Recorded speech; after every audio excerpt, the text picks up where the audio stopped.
स्वागत है आप सभी का। आपके साथ मैं हूं स्वप्निल। बाड़मेर में नेशनल हाईवे पर भारतीय वायुसेना अपने लड़ाकू विमान भी उतार सकेगी। अगड़ावा में इमरजेंसी हवाई पट्टी का उद्घाटन गुरुवार को रक्षा मंत्री राजनाथ सिंह और सड़क परिवहन व राजमार्ग मंत्री नितिन गडकरी करेंगे। फाइटर जेट और अन्य विमानों की इमरजेंसी लैंडिंग के लिए हाईवे पर बनाए गए 3.5 किलोमीटर लंबे एयर स्ट्रिप का दोनों मंत्री मॉक ड्रिल भी करेंगे। दूसरे एक्सप्रेसवेज पर आपात लैंडिंग्स पहले भी कराई जा चुकी है, लेकिन यह घटना अपने आप में पहली होगी जब ऐसी लैंडिंग्स के लिए किसी राष्ट्रीय राजमार्ग का इस्तेमाल होगा। सीमावर्ती क्षेत्रों में राजमार्गों पर यह लैंडिंग्स पट्टियां वायुसेना को युद्ध और प्राकृतिक आपदाओं की स्थिति में उड़ान भरने और उतरने का एक अतिरिक्त विकल्प देती है। हमारे साथ वायुसेना के पूर्व अधिकारी ए के दुबे जुड़ेंगे, जिनसे इस बारे में सब कुछ जाने। भारत पाक सीमा पर हाईवे पर रनवे की औपचारिक उद्घाटन में अभी कुछ घंटे बाकी है, लेकिन उससे पहले आइए आपको इस फाइटर फ्रेंडली हाईवे के बारे में वो सब कुछ बताते हैं जिसे जानकर आपको अपने देश की ताकत पर गर्व होगा।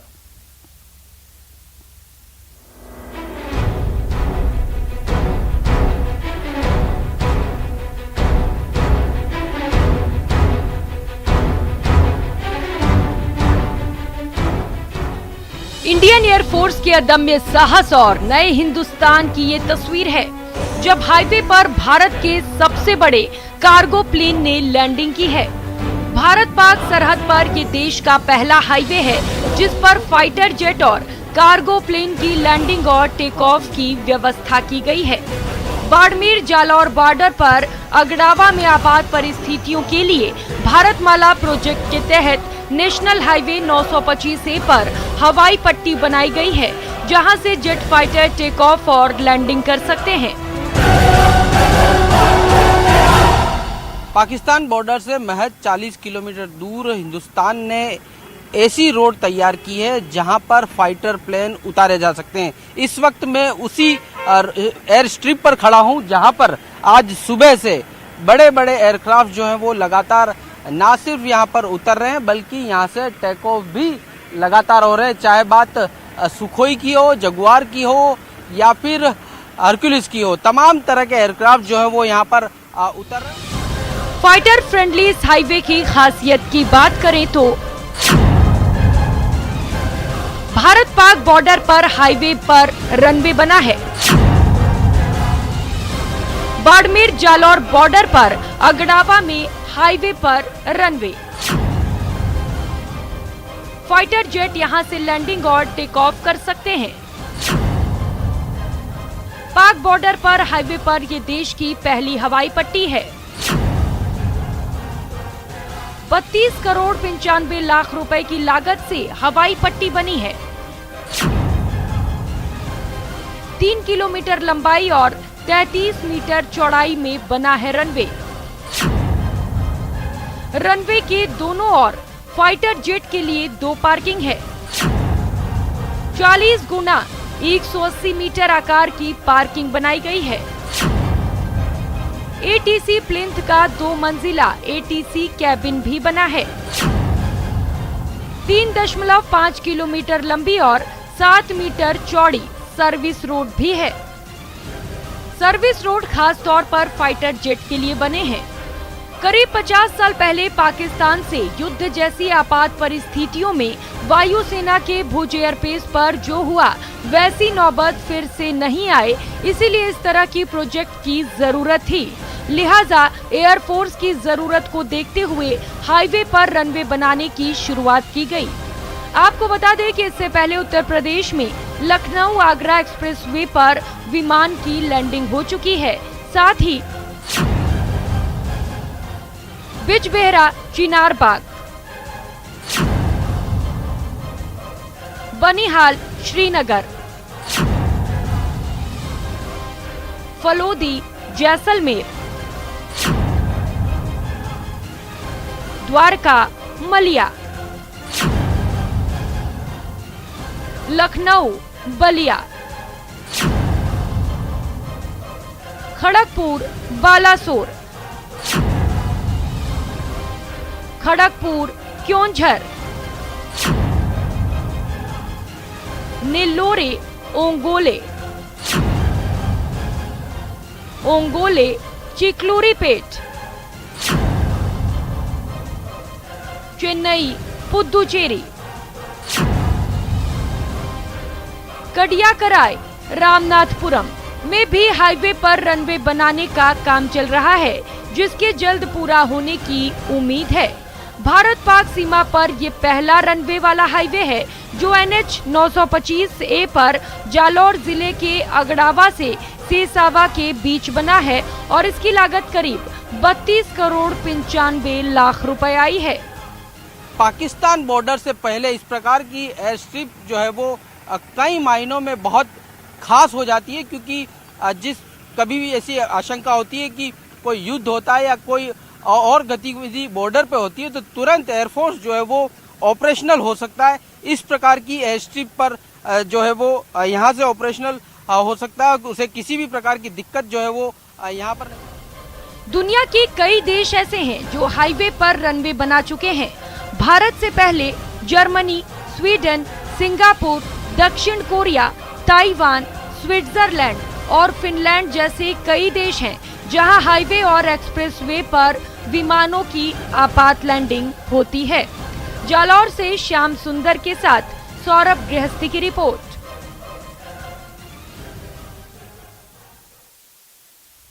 और देखिए हमारे साथ गेस्ट जुड़ रहे हैं retired group captain AK Dubey ji, पूर्व वायुसेना अधिकारी हैं।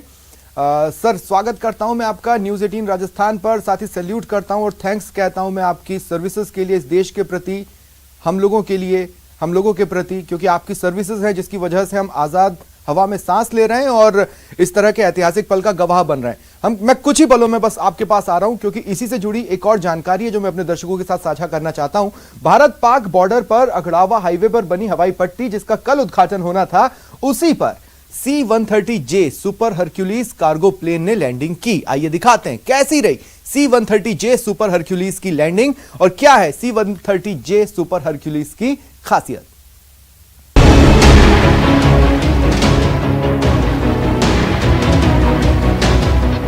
अगड़ावा हाईवे पर जब भारत के सबसे बड़े transport plane C-130J super Hercules ने लैंड किया तो यकीनन दुश्मनों के पैरों तले की जमीन खिसक गई होगी।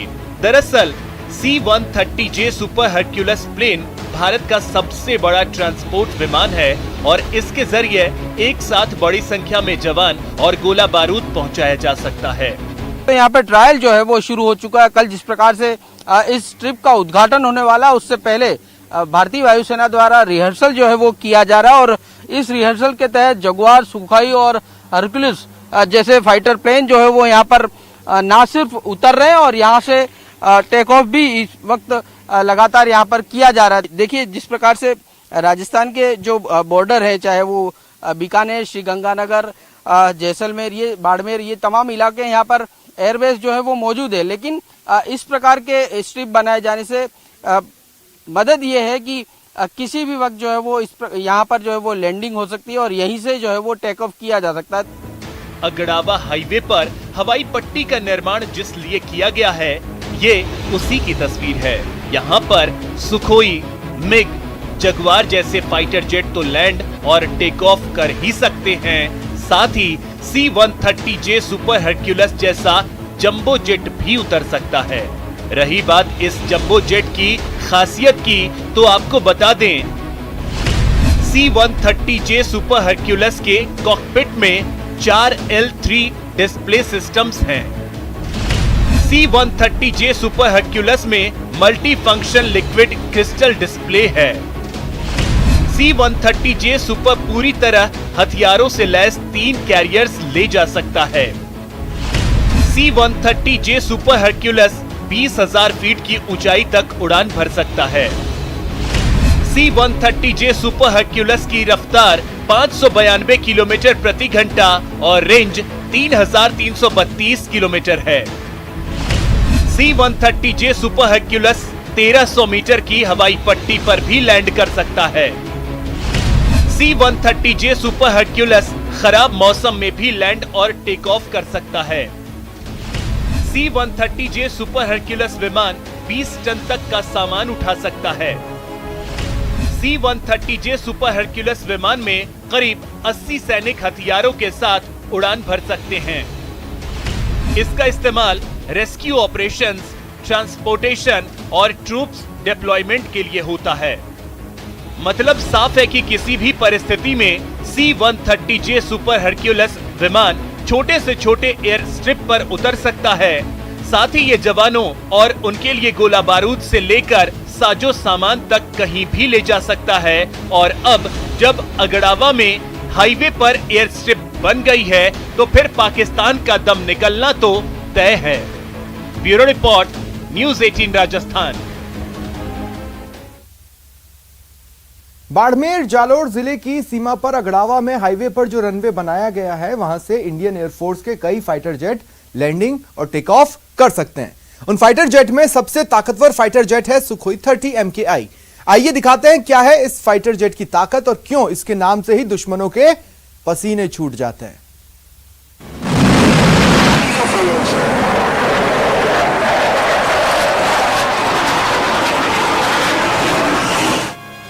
भारतीय वायुसेना में शामिल हो चुका सुखोई 30 MKI लड़ाकू विमान अत्याधुनिक तकनीक से पूरी तरह लैस है। अपनी उड़ान की क्षमता, हवा और जमीन में तेजी से मिसाइल दागने की वजह से ये भारतीय वायुसेना का सबसे अहम लड़ाकू विमान बन चुका है।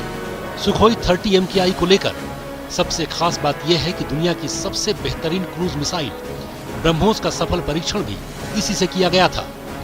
2016 में नासिक एयरबेस पर 2.5 टन वजनी ब्रह्मोस मिसाइल को इस लड़ाकू विमान में अटैच किया गया था।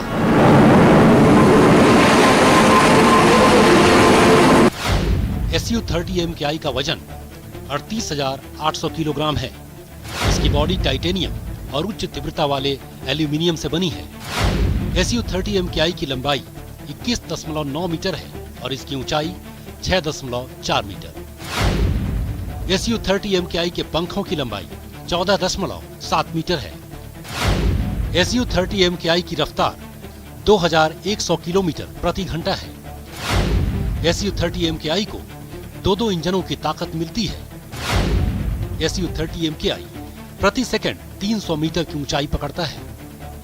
सुखोई 30 MKI में मुश्किल हालात में भी उड़ान भरने की क्षमता है और कहा जाता है कि इसकी मदद से इंडियन एयरफोर्स के जवान किसी भी मोर्चे पर दुश्मनों से दो हाथ करने का मादा रखते हैं।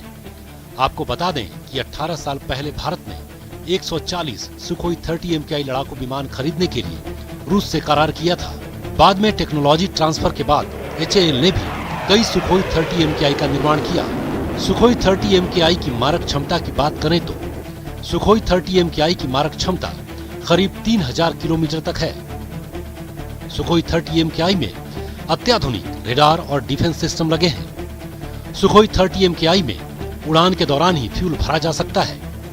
सुखोई 30 MKI करीब 12 टन तक युद्धक सामग्री ले जा सकता है। ब्रह्मोस से लैस होने के बाद सुखोई 30 MKI और खतरनाक हो जाता है। ब्रह्मोस दुनिया की सबसे तेज रफ्तार वाली सुपरसोनिक क्रूज मिसाइल है। सुखोई 30 MKI में 300 किलोमीटर रेंज वाली ब्रह्मोस मिसाइलें लगी हैं।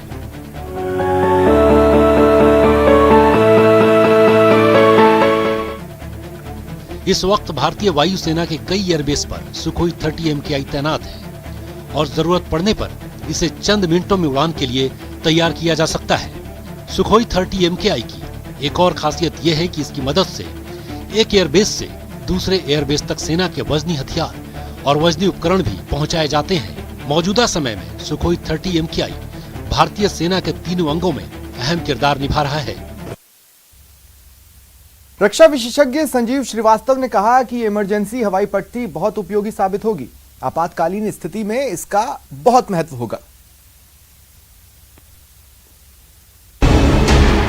इमरजेंसी एयर लैंडिंग स्ट्रिप के माध्यम से जो हमारे मिलिट्री एयरक्राफ्ट्स हैं वो ऑपरेट कर सकते हैं और वो किसी एनिमी को टारगेट कर सकते हैं। तो जाहिर है कि ऐसी किसी भी आपातकालीन स्थिति में कि जबकि हमारे एयर बेसिस डैमेज हो गए हैं, ऐसे में इस तरीके की इमरजेंसी एयर लैंडिंग स्ट्रिप का उपयोग बहुत ही महत्वपूर्ण साबित हो सकता है। और एक कंटिजेंसी, एक इमरजेंसी की सिनारियो को ध्यान में रखते हुए इस तरह की इमरजेंसी एयर लैंडिंग स्ट्रिप का युद्ध काल के समय में विशेष महत्व है। इसी वजह से भारत लगातार इस तरीके की इमरजेंसी एयर लैंडिंग स्ट्रिप के ऊपर काम कर रहा है। 12 ऐसी अन्य जो एयर लैंडिंग स्ट्रिप को बनाया जाना है, ये पहला प्रोजेक्ट कंप्लीट हो गया है। और हमारे साथ बने हुए हैं पूर्व वायुसेना अधिकारी रिटायर्ड ग्रुप कैप्टन के दुबे जी। सर, अगर मैं गलत नहीं हूं तारीख के हिसाब से, तो 8 दिसंबर 1971 में पाकिस्तान ने भुज एयरबेस को बॉम्बार्डिंग कर तबाह कर दिया था। अब उस तरह की स्थिति न बने और इमरजेंसी के हालात बने, उसके लिए इस तरह की कवायद सबसे मुफीद है।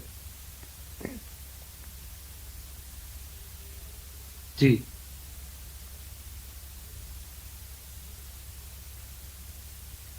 सर, इंपॉर्टेंस इस ये जो हाईवे पर रनवे बन रहा है, उसका इंपॉर्टेंस आपके हिसाब से क्या है?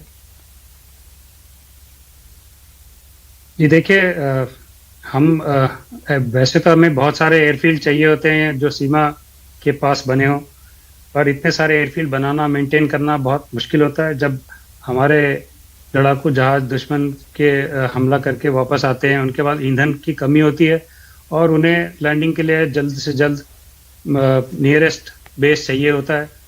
पर फॉर किसी रीज़न की वजह से अगर वो बेस क्षतिग्रस्त हो गया है या ब्लॉक हो गया हो, तो उन्हें लैंड करने के लिए दूर जाना पड़ता है, जिसमें ईंधन की खपत होती है और उतना ईंधन होता भी नहीं है। तो ऐसे जो शॉर्ट मेंटेन्ड हाईवेज हैं जिसमें कि लैंड कर सकें, ऐसे बहुत सारे हों, तो ये बहुत आसानी होती है उनको चुन के और उनके ऊपर लैंड करना और फिर वहाँ से टेक ऑफ करके अपना अगला मिशन मेंटेन करना। सर, सड़क की क्वालिटीज़ के अपने एक मानक होते हैं। हम भारतीयों के साथ समस्या ये है कि हम जब शहरों में घूमते हैं या गाँव में जाते हैं तो सड़क और गड्ढों के बीच में ही कंफ्यूज रहते हैं। बट मोटे तौर पर टेक्निकली हम लोग इतने तो साउंड है कि रनवे की क्वालिटी में और हाईवे की क्वालिटी में अंतर होता है, तो उसको कंपैटिबल कैसे बनाया जाएगा?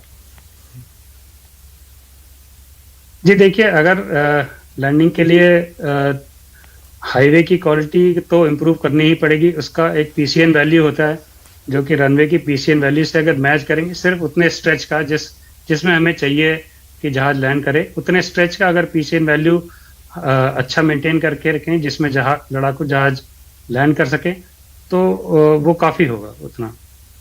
ठीक है।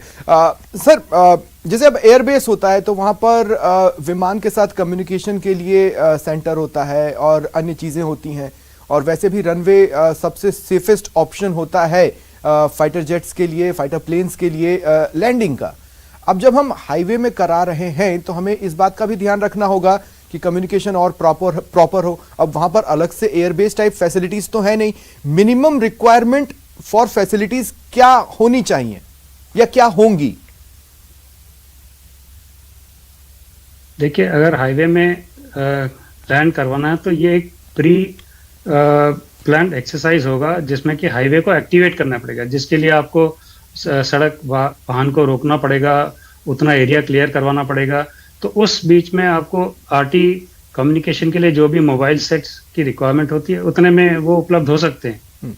तो बहुत बड़ा वो नहीं है, पर ये प्री प्लान एक्सरसाइज होता है। अचानक से आके जहाज नहीं लैंड कर सकता क्योंकि वहाँ पे बाकी गाड़ियाँ भी हो सकती हैं, तो उसको क्लियर करवाना पड़ेगा। थोड़ा सा आप एक्सप्लेन कीजिए हम कॉमनर्स को कि जब हम ये कह रहे हैं कि इमरजेंसी के वक्त इस्तेमाल होगा, तो इमरजेंसी के वक्त वैसे भी कम्युनिकेशन के लिए बहुत ज़्यादा समय नहीं होता है, वो तो डॉट टाइम पर चलने वाला प्रोसेस है। ऐसे में वहाँ पर इमरजेंसी की कंडीशन आने पे तुरंत ट्रैफिक को मॉनिटर करना, उसको रुकवाना, या फिर हो सकता है सर्विस लेन बनाइए तो बोले कि भाई उस साइड से निकल जाओ, ये सब तो नहीं होना चाहिए, लेकिन उसके लिए समय तो चाहिए। तो इमरजेंसी एक बहुत बड़ा टास्क बन जाएगी क्या? जी, समय जी, आप एकदम सही है, समय चाहिए। और थोड़ा बहुत समय ये रेगुलर एक्सरसाइज करते करते सिविल के महकमे के साथ करते करते ये समय को कम किया जा सकता है। जितनी जल्दी एक्टिवेट किया जा सकता है उतनी जल्दी कोशिश करेंगे। ये रेगुलर एक्सरसाइज करने से हो जाता है, पर उसको एक्टिवेट करने के लिए थोड़ा समय चाहिए ही होगा। अच्छा, जो पायलट्स हैं क्या उनको अलग से स्पेशल ट्रेनिंग की जरूरत पड़ेगी? जी, पायलट्स को बहुत ज़्यादा अलग से ट्रेनिंग तो नहीं की ज़रूरत पड़ेगी, क्योंकि वहाँ पे कोई इंस्ट्रूमेंट फैसिलिटी अवेलेबल नहीं होगी लैंडिंग के लिए, बस उतना ही है। वरना हमारे जो लड़ाकू पायलट है वो किसी भी स्थिति में जहाज को लैंड कराने के काफ़ी सक्षम होते हैं। लेकिन सर अब जैसे रनवे होता है, अब देखिए मेजॉरिटी में मेरे ख्याल से मेजॉरिटी में 90% इंडियंस का जो ज्ञान है वो फिल्मों को देखकर है। रनवे के दोनों तरफ लाइट की एक स्ट्रिप्स होती है जो पायलट के लिए मददगार साबित होती है रात के वक्त। लेकिन इन्हीं 90% इंडियंस ने ये देखा है कि लोग चलते चलते सड़कों पर स्ट्रीट लाइट फोड़ देते हैं, रेडियम लगा दीजिए तो उस पर गोबर पोत देंगे। कहने का मतलब ये है कि ये एक डिफिकल्ट टास्क नहीं हो जाएगा कि आप हाईवे पर लैंड कर रहे हैं। मॉक ड्रिल्स इंपॉर्टेंट है। हाँ, आपने ये बिल्कुल सही कहा जी। हाईवे मॉक ड्रिल किस तरीके का हाईवे है, लाइट्स किधर लगे हुए हैं। वैसे तो जो लड़ाकू विमान होते हैं बिना लाइट्स के भी लैंड करने के में सक्षम होते हैं। मिनिमम लाइट्स जो जिनको बोलते हैं, गूजनेक्स लगा के लैंड करते हैं अंधेरे में।